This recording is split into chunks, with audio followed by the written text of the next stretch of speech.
Pierre-Luc Desjardins, ingénieur forestier, directeur général, groupement forestier coopératif Baie des Chaleurs.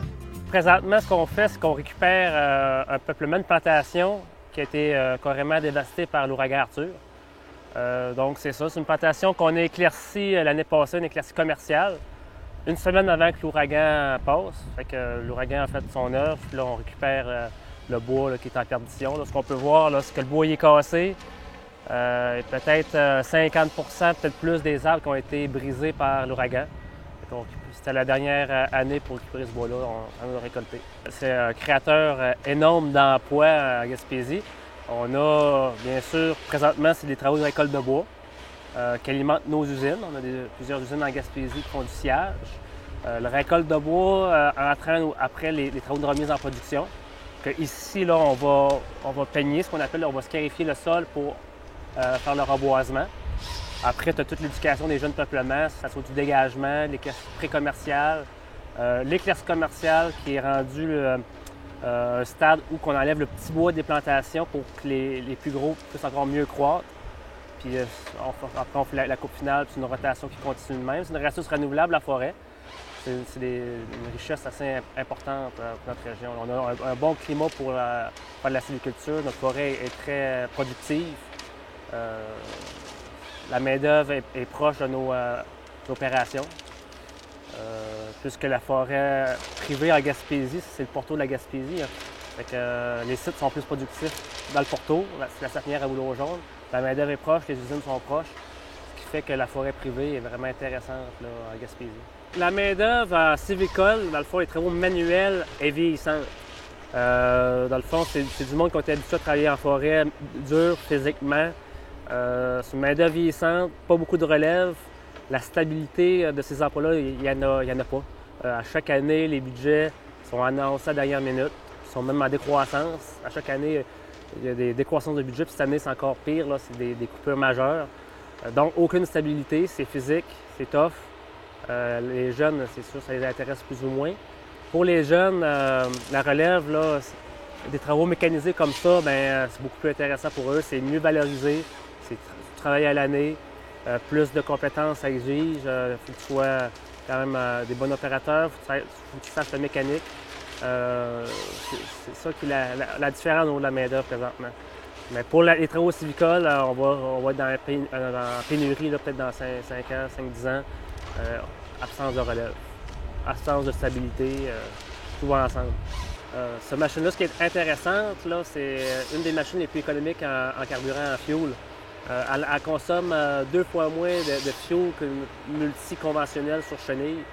Il y a des économies intéressantes à faire. C'est une machine qui vient de l'ancien Scandinavie, elle a été conçue là-bas. Aussi au niveau technologique, il y a des systèmes de navigation qu'on a dans la machine, des cartes, des GPS. On peut envoyer des cartes par le bureau directement dans la machine. Tout est fait pour gagner en productivité. C'est le nerf de la guerre, c'est la productivité. On pense qu'on va investir une machine comme ça, on a tout à gagner. Surtout aussi que pour les jeunes, travailler avec de la technologie, c'est très motivant. Les couteaux formés, je mesure 1 mm, je suis à 50 mm, plus ou moins 2 mm. Puis quand j'ouvre ma tête, elle me dit que la tête est activée, je m'en parle des longueurs de l'autre côté. Toutes mes essences d'arbres sont programmées dans l'ordinateur pour que quand je pèse sur mon bon piton, qu'elle me sorte la bonne longueur. Fait qu'après ça, je rentre dans un tableau Excel, puis il programme les longueurs qu'on a besoin pour travailler, pour faire les commandes des moulins. Puis après ça, elle nous aide à faire notre job. Quand on fait sur le piton, c'est la bonne longueur, par la bonne espèce d'arbre. Elle nous sort les bonnes grumes avec les bons diamètres. Comme là, la commande est d'avoir du gros 8 pieds, 8 pouces au petit bout. Là, s'il y en a un qui finirait pour ça, là, elle me sort ça. Après ça, j'ai du 12 pieds. Du 12 pieds, 4 pouces et demi au petit bout, puis de la pâte pour finir l'arbre. Il faut que ça soit démêlé avant d'être mis au chemin. On perçoit une certaine déconnexion des décideurs de la Gaspésie, des travaux forestiers. Qu'est-ce que ça rapporte en vrai à la collectivité de la forêt? On dirait que les décisions ne prennent pas en compte ce que ça peut rapporter. La foresterie, là, on travaille avec une ressource renouvelable. Oui, des fois, l'horizon de temps avant que tu aies ton retour sur ton investissement, il est long. C'est vrai qu'il est long. Mais on récolte, là, on commence à récolter le bois qui a été investi dans les années 70, l'argent qui a été investi dans les années 70, puis on voit que c'est rentable faire de la sylviculture. Peut-être justement les décideurs, le politique, c'est des décisions souvent à court terme. C'est peut-être ça un peu qui nuit à la foresterie, qui est sur du long terme. Mais si on veut que les générations futures puissent en profiter, il ne faut pas avoir peur d'avoir un horizon à long terme. Il faut être visionnaire en forêt. Je ne sais pas si on est victime au Québec, la moitié ou même plus de la population vit en milieu urbain. Peut-être c'est ça le problème. On n'est pas assez en région. Le monde en ville, ils ne voient pas la réalité, ils ne voient pas l'importance de la forêt.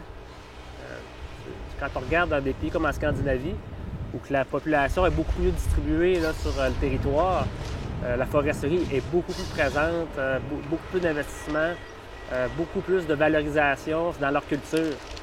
Des années 70, début 80, il y a eu des grosses années de plantation. Je pense même que c'est un projet de René Lévesque. Un gros boom de plantation. Justement, on est en train de récolter les fruits de ces investissements-là début 80, fin 70. On voit qu'ils ont fait les bons choix parce que sans les investissements sur 70-80, on aurait une forêt qui serait beaucoup plus pauvre, moins de productivité, moins de possibilités. Nous, on connaît ça, la forêt, on sait que c'est très intéressant d'investir, faire les bons travaux. La société, c'est sûr qu'elle a tout à gagner d'investir en forêt. Là. Il y a une façon de bien faire les travaux, une façon de bien planifier. Là, c'est juste dommage qu'on est en train de tout mettre ça à la poubelle, là, ce qu'on a fait les dernières années. Puis les discours, plus besoin de mettre d'aménagement, il faut récolter ce qu'on a. Puis on va léguer aux générations futures un territoire dévasté. C'est pas ça qu'il faut faire. Il faut continuer. La sylviculture, ça se fait en continu. Il ne faut pas dire, bon, on arrête d'en faire, on récolte les fruits du passé.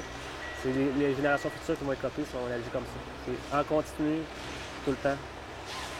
C'est ça la forêt, c'est des horizons de 70 ans. On met un arbre en terre, on va éclaircir un peuplement, mais c'est à 70 ans qu'on va passer à l'autre rotation. Ah, ben moi, c'est sûr, j'étudie en foresterie parce que j'aime la forêt, j'aime le plein air, j'aime la chasse, j'aime la pêche. Moi, en Gaspésie, je ne peux pas aller ailleurs. Je suis un pêcheur, je suis un chasseur, j'adore la forêt. Je me verrais pas dans du béton. Puis, comme activité, aller prendre une petite bière sur une terrasse ou aller au restaurant, il me semble qu'il y a beaucoup plus de choses à faire dans la vie que ça. J'aime les grands espaces, j'aime bouger.